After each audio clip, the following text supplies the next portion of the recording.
Hola chicos, Filosofía 59. En esta división de la filosofía que es la psicología y en concreto dentro de la psicología diferencial. El vídeo anterior fue la primera parte de la personalidad y seguimos con la segunda. Te había hablado de Gordon Allport. Este señor, o a este señor, le encantaría asegurar que la personalidad también es heredable.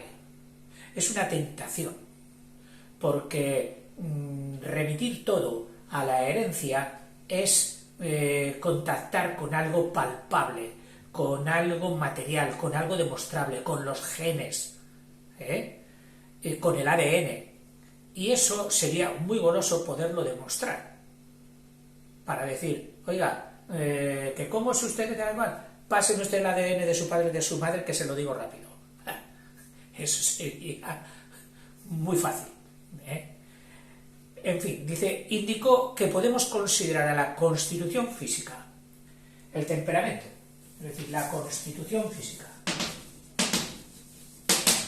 Si eres gordo, delgado, alto, bajo, esa constitución física. Al temperamento, que ya lo hemos definido ampliamente, muy ligado, pues más ligado a la constitución y a la herencia. Y a la inteligencia,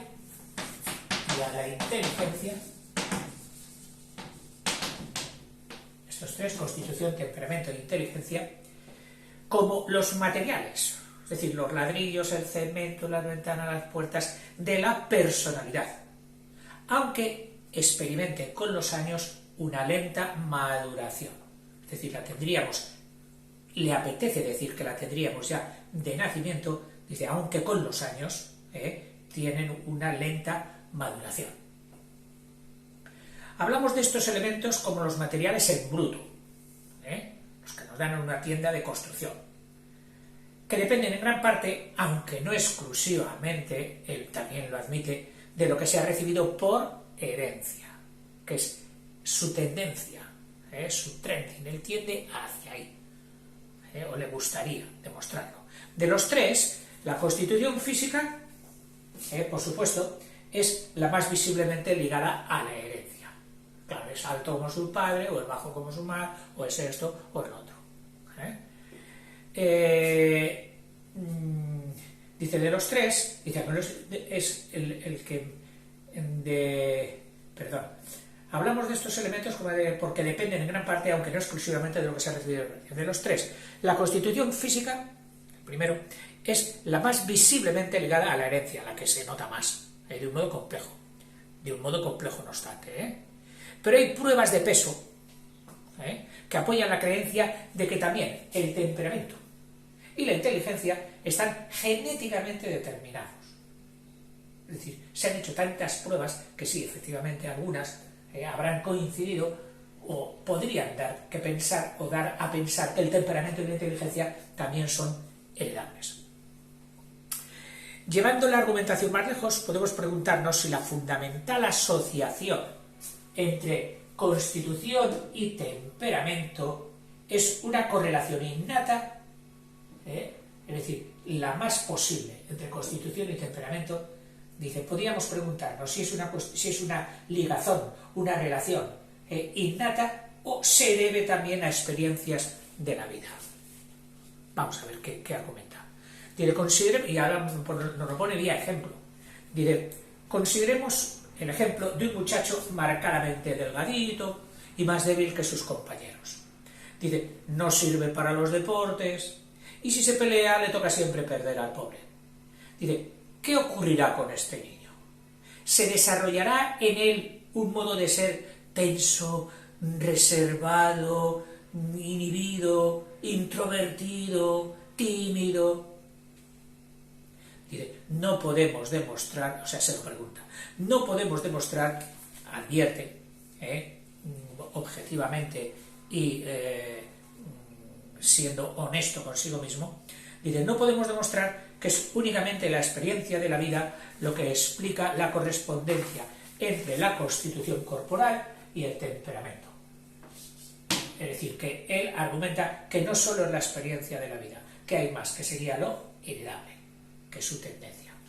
Dice, pero es probable que influya el uno en el otro y el otro en el uno.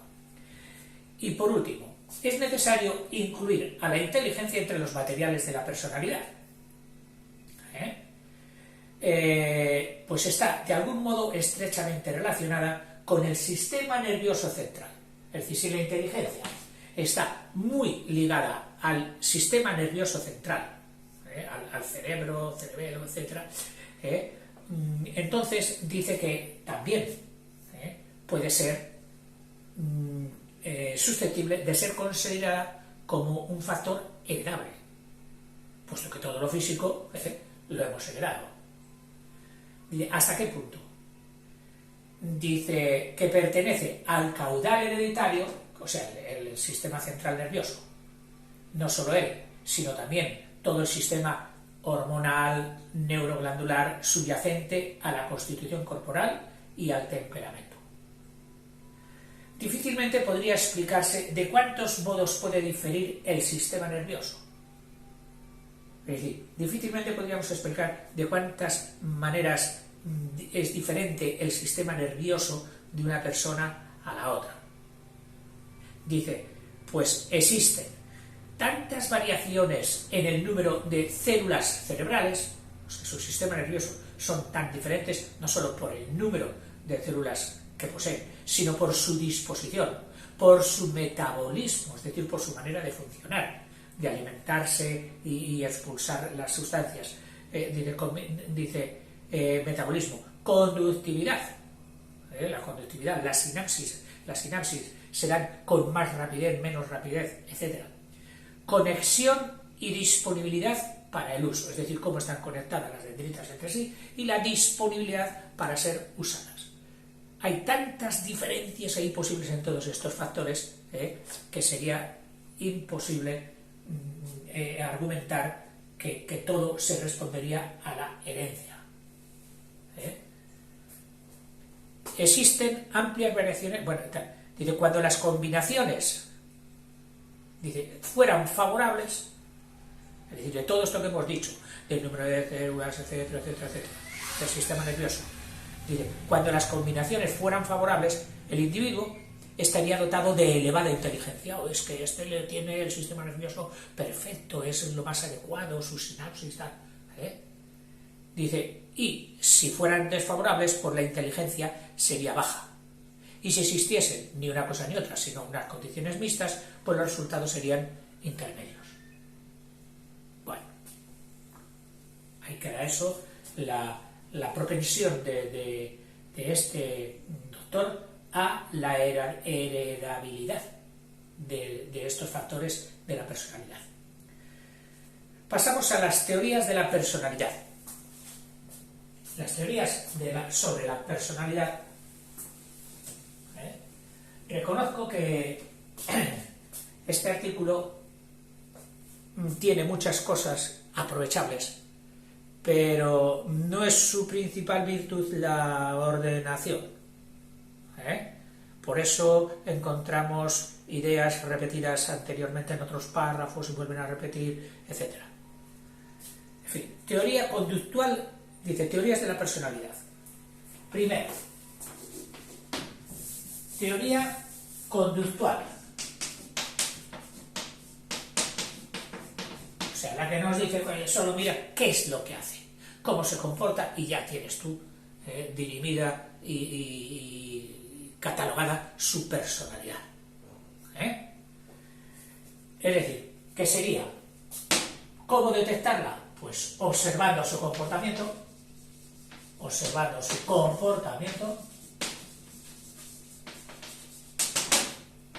pero no solo su comportamiento, sino también sus conocimientos, por lo que es lo mismo su bagaje cultural. O sea, primera teoría, la conductual.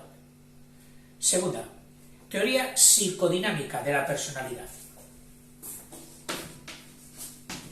La psicodinámica.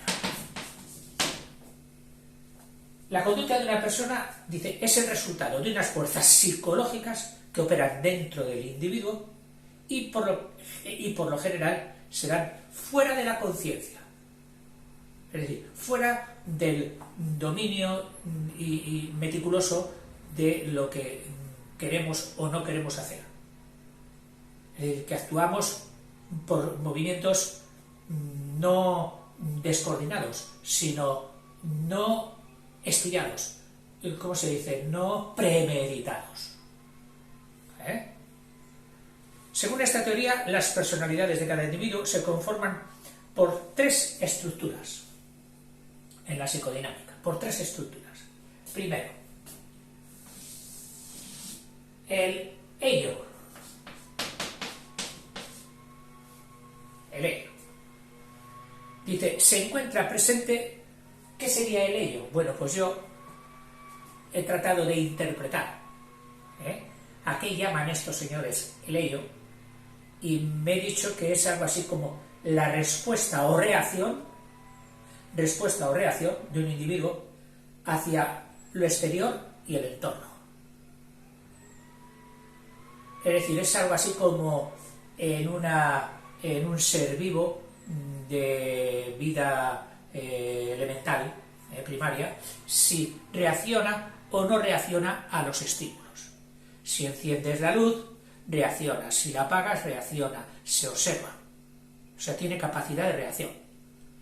Este ente, esta figura, aunque fuera solamente conceptual, que se encarga de este tipo de reacción, le habrían llamado el ello.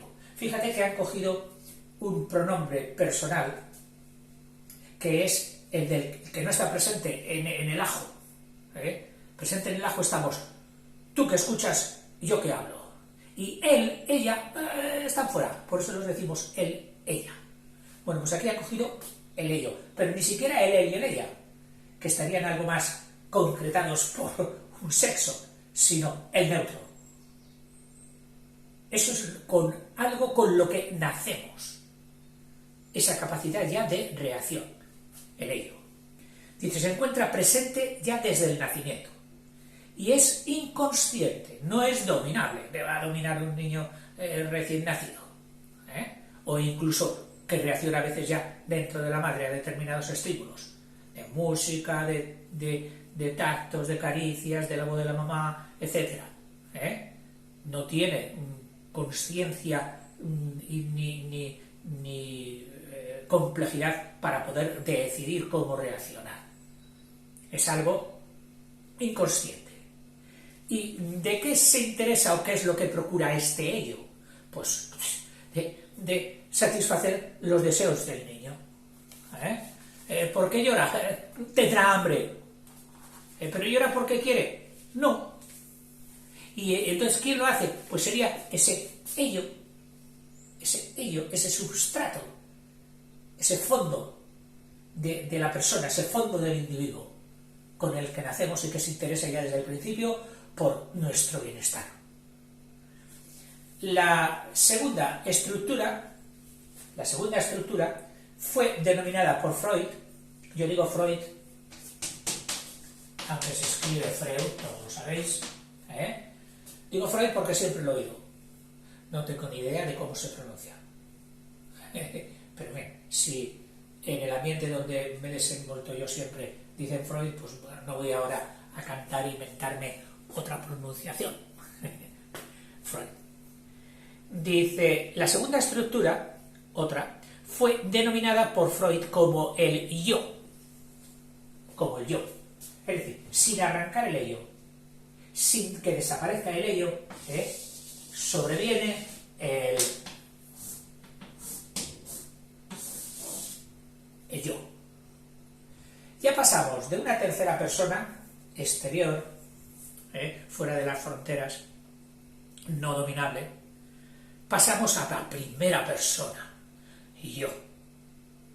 Esta ya supone, según él, muchas veces consciencia, es decir, que te das cuenta, y otras veces todavía anterior a la consciencia, todavía no del todo consciente, que es lo que él llama el consciente y lo preconsciente.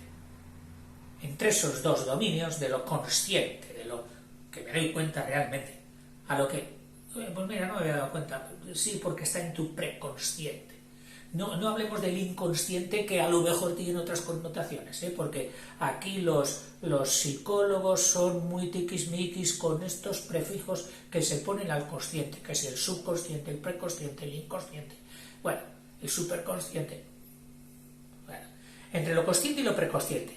¿Y qué hace? Pues prácticamente se preocupa la misma finalidad: satisfacer los deseos del ello en el mundo externo. Es decir, el yo, de su interés, su finalidad, es satisfacer los deseos del ello que sigue subyaciendo, de ir al placer y evitar el dolor, donde, respecto al mundo externo, el yo ya tiene una relación con el mundo externo mucho más acusada, mucho más formalizada, consciente. Y por último, el superyo. El superyo.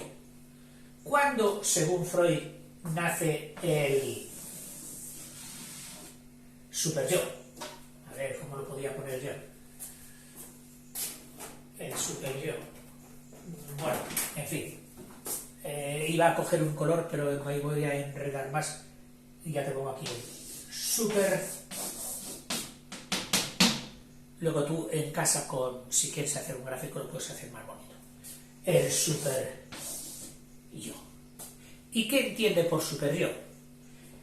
Pues dice que la persona, al llegar a la edad adulta, ya no solo busca la satisfacción de sus deseos y evitar el dolor, que era lo que empezó haciendo el ello y siguió haciendo, mucho más conectada con el exterior, el yo.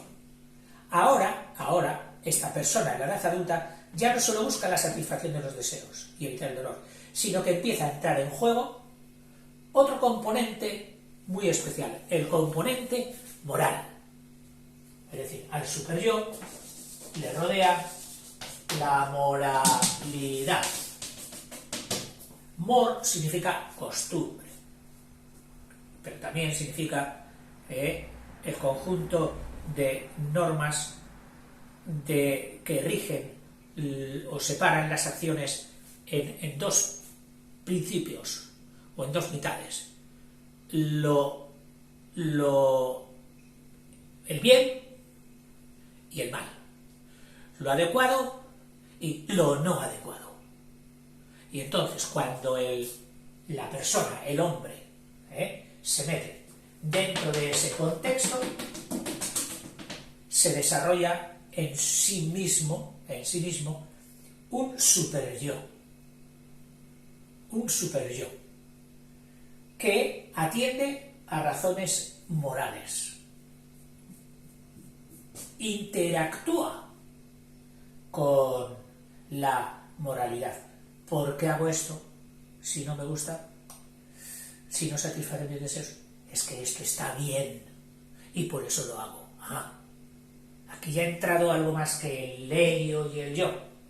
Ya entra el superyo, el que está por encima, por encima del yo, está sobre el yo. En fin, esta es mi interpretación. La he estado pensando, cavilando. Ahora, pasamos a un señor, a este mismo, a Freud, del que seguramente hay ambientes donde no se le tiene ninguna simpatía y hay ambientes donde es un dios. Pero, y tú te has quedado, pues bueno, ¿y cuál será? Yo voy a decirte lo que explica aquí. Lo que explica aquí, ¿qué dice? Es decir, cuál es la línea madre de las teorías freudianas, el famoso del psicoanálisis y todo esto. Yo, aunque no lo dice ni lo utiliza nunca el adjetivo, yo lo veo como extremadamente materialista, pero materialista en su sentido etimológico, es decir, de materia. de materia. Es decir, este filósofo, pensador, psicólogo, como queramos llamarlo, Freud, alude solo a la materia y al intercambio de materia. El hombre es una realidad material.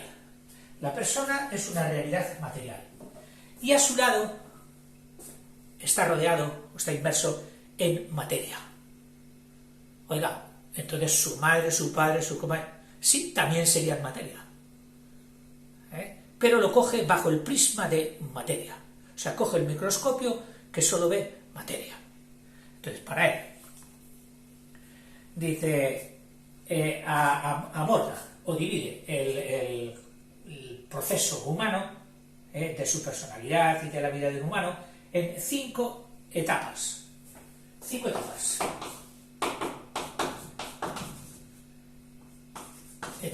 Y todas, con el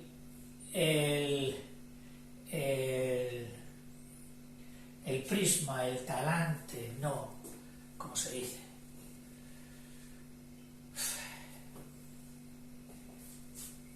Seguramente que cuando te lo diga tú, se te ocurrirá la palabra.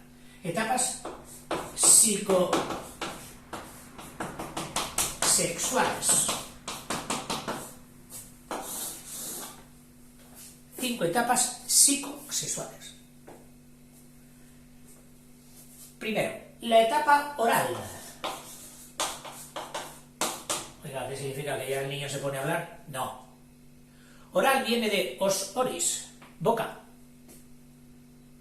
Entonces, la primera etapa que él observa cuando el niño nace es la etapa oral. ¿Por qué?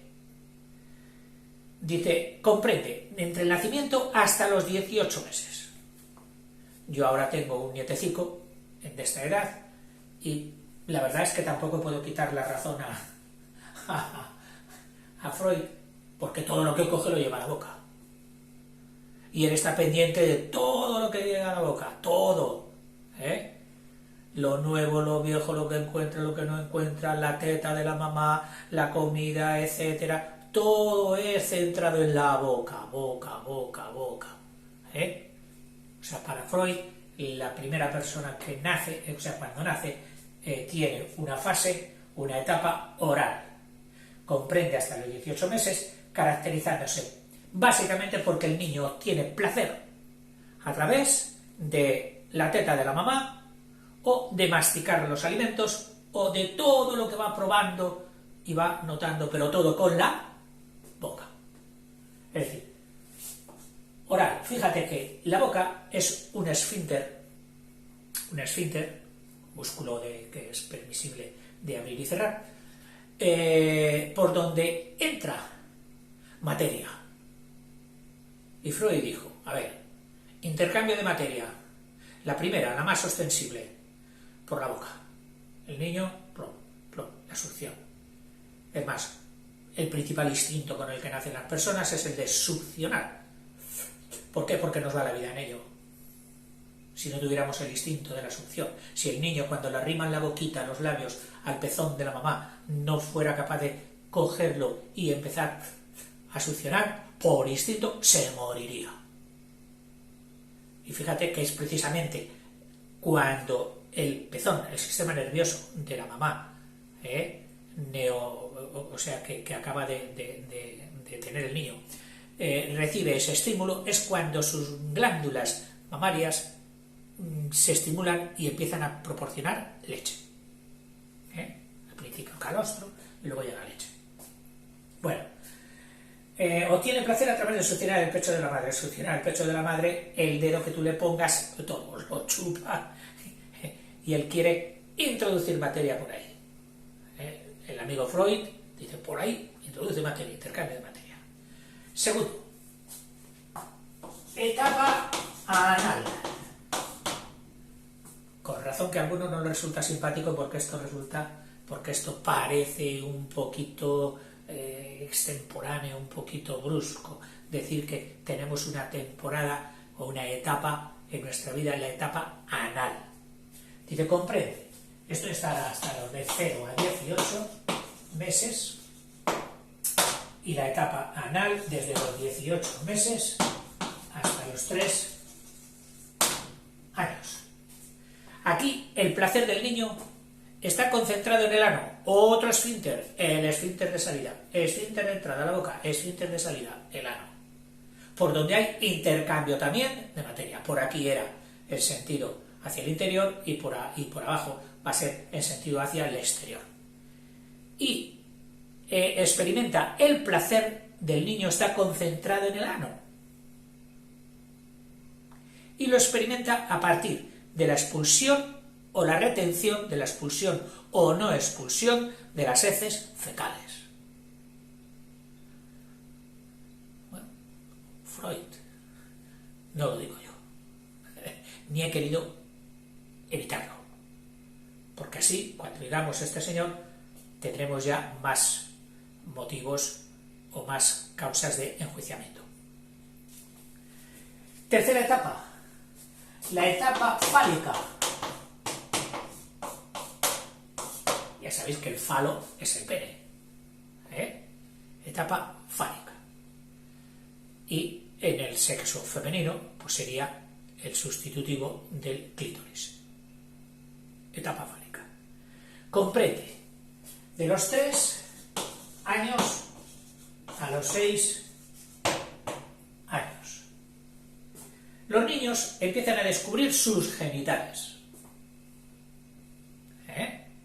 Sí, incluso se tocan, se los encuentran, y digo, pues sí, y les gusta, es decir, experimentan placer. Y en sus primeras relaciones con el entorno, en el hogar suele ser padre y madre, pues ya se observan, según Freud, más apego al progenitor del sexo contrario, los niños hacia la madre y las niñas hacia el padre. Mientras que experimentan no el deseo de relacionarse con el sexo contrario, sino también el de repulsión con el del mismo sexo. Es decir, una fuerza positiva de adhesión hacia el del sexo contrario y una fuerza negativa de repulsión hacia el del mismo sexo. Experimentan sentimientos de rivalidad con el progenitor del mismo sexo. Las niñas oponiéndose a la mamá, según él, y el niño oponiéndose al papá. La cuarta, la etapa de latencia. Una cosa latente, latencia. Tú sabes que una cosa latente es algo que está, pero no se manifiesta exteriormente, que no es visible, que no es detectable, pero sabemos que está. La capacidad de vida de una semilla no se ve, pero sabemos que está latente, que en el momento que tenga las circunstancias adecuadas en su entorno, humedad, tierra, alimento, etc., germinará y empezará la vida. Estaba latente. La etapa de latencia, que va desde los 6 años a los 13 años. Yo diría que este 13, atendiendo a la evolución diferencial entre niños y niñas, pues será antes en las niñas que serían los 13 y puede ser en los niños 14 o 15, aunque no se puede hacer una cifra, o sea, no se puede estatuir ahí una edad. A los 13 empieza la adolescencia, a los 15 la de los niños, 14. No, cada uno va a su ritmo. Y habrá niños que tengan un desarrollo más precoz y otros que tengan un desarrollo más tardío, dependiendo de la constitución, incluso de la latitud. El calor, las condiciones climatológicas más cálidas favorecen la maduración. Lo mismo en una fruta que en una persona. La etapa de latencia. Dice Freud creía que aquí el interés por el sexo disminuye, es decir, que había tenido un alza en la etapa fálica y que ahora disminuye el interés por el sexo. Por eso, dice, los niños, tanto ellos como ellas, dice, pueden jugar con otros niños del mismo sexo o diferente sexo sin experimentar dificultades. O sea, como diciendo, caramba, se te ha olvidado lo del sexo de tu etapa fálica. Y los niños juegan en el patio, las niñas tal. A no ser que el ambiente y los estereotipos sociales donde vive ese niño le estén continuamente recordando que él es un niño y tiene que ser un machito, y cuando se cae los niños no lloran, ahí tienen que ser valientes, cosa que si se cae la niña, ay hija mía, ¿qué te ha pasado? Ven aquí cariñito, un besito. O bien que en los grupos intersexuales o mixtos, como suelen ser muchas veces los escolares, pues los dirigentes de ese grupo, sea el profesor, tutor, la educadora, permita que los niños tengan un comportamiento más drástico, más burrote, más violento que las niñas. Y empiezan, si alguien ya no manifiesta esa constancia sexual, podríamos decir, ya se le cataloga y se le empieza a mirar con lupa. Uy, este niño, mira, no ha reaccionado violentamente. Ay, no será. O esta niña, hay que ver, ha importado, ese niño los ha plantado y los ha dejado. No. Es decir, tenemos estos estereotipos machistas metidos en la sociedad. Mucho. En una sociedad menos que en otras. Pero hay sociedades donde son lamentables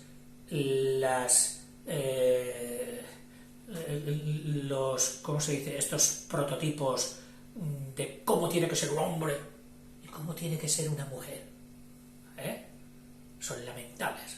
Y que casi siempre van en detrimento de la mujer, postergándola, tanto en su vida laboral como en su vida social, como en su vida familiar, como en su percepción económica en el salario, etcétera, como en los derechos cuando se unen él y ella en el matrimonio, que sabemos que hay costumbres y culturas, incluso religiones, que lo discriminan de una forma lamentable. Tenemos que tender en todo a la igualdad de derechos. No a la igualdad genética y psicológica, que sabemos que es diferente, pero sí a la justicia respecto a esas personas, independientemente de si son del sexo masculino o si son del sexo femenino. Eso sí. Bueno, pues aquí sería la etapa de latencia. Y por último ya, y viene una que ya la denomina como la definitiva, que es la etapa genital. Es decir, para Freud, ya el resto de la vida, a partir de los 13 años, es de etapa genital, donde serán todas las acciones, los deseos, las conductas, en el fondo, yendo a buscar la causa íntima, interna y última, estaría basada en los genitales. La verdad es que en un principio te puede parecer, pues sobre todo si no lo has oído nunca, como me ha pasado a mí, te puede parecer descabellado, te puede parecer estrambótico, te puede parecer... Pero claro, si te dejas de influencias de ambiente y vas a la ciencia y vas a la naturaleza de una forma limpia, sin prejuicios, realmente la reproducción es casi, por no decir no casi, la visión más importante del ser vivo sobre la Tierra o sobre el mundo, o a desarrollar en su entorno. Si hay algo que fuera capaz de sustituir y de anular y de dejar aparte la reproducción, sería peligroso. El mundo podría desaparecer o habría desaparecido ya. Es decir, cuando Freud, que no debía ser tonto, ni mucho menos, se da cuenta o asegura que todos los actos, todo nuestro comportamiento y todo, en última instancia, tiene una raíz, tiene un causante de tipo genital, reproductivo, pues es para pensarlo. Como menos, para pensarlo. Luego cada uno. Ahora, que este principio de la tendencia reproductora y del instinto reproductor está envuelto en unos factores sociales, de comportamiento, de cordura, de racionalidad. Es evidente también. Ahí no se puede operar a lo crudo, a lo bestia. No. En mi opinión. Fíjate, dice, de la etapa genital, momento en el cual se despiertan los impulsos sexuales, a partir de los 13-14 años, permitiendo que el adolescente, y yo he añadido, no solo el adolescente, el joven, el adulto, el maduro, el anciano, satisfaga todos los deseos que habrían sido reprimidos durante su niñez. Es curioso que emplea la palabra reprimidos, que parece que aporta un sentido de culpabilidad hacia el entorno que ha envuelto a estas etapas anteriores. Es decir, como si la educación, los comportamientos sociales, los convencionalismos sociales, etcétera, etcétera, solo hubieran sido represiones, con lo que en esa palabra hay de injusticia, de obligatoriedad, de coacción respecto a lo que podría haber sido, a una vida totalmente natural. En fin. Yo creo que tenía pensado que este fuera solo el segundo vídeo, pero ya me conocéis. Cuando empiezo algo y me viene a la cabeza, no me lo callo. Yo pretendo ser sincero, objetivo y al mismo tiempo digno, enseñante, digno docente. Es lo que pretendo. Y por eso muchas veces pues me explayo. Chicos, seguiremos en el siguiente. Hasta luego.